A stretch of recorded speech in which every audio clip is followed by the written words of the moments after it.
அதிமுகவின் அணிகள் இணைவதற்கு வழங்கிய காலக்கெடு இன்றுடன் முடிவடையும் நிலையில் அதிமுக அம்மா அணியின் துணை பொதுச் செயலாளர் டிடிவி தினகரன் வரும் 14ஆம் தேதி முதல் தமிழகம் முழுவதும் சுற்றுப்பயணத்தை தொடங்குவதாக அறிவித்துள்ளார். அவர் வெளியிட்டிருக்கும் அறிக்கையில் எம்ஜிஆர் நூற்றாண்டையொட்டி மாவட்ட வாரியாக பொதுக்கூட்டங்கள் நடைபெறும் என்று அறிவித்துள்ளார்.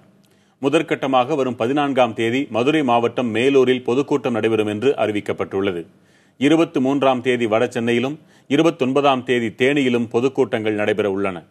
செப்டம்பர் 5ஆம் தேதி கரூரிலும் 12ஆம் தேதி தஞ்சையிலும் செப்டம்பர் 23ஆம் தேதி நெல்லையிலும் 26ஆம் தேதி தருமபுரியிலும் அதிமுக அம்மா அணி தரப்பில் எம்ஜிஆர் நூற்றாண்டு விழா பொதுக்கூட்டங்கள் நடைபெறும் என்று டிடிவி தினகரன் அறிவித்துள்ளார்.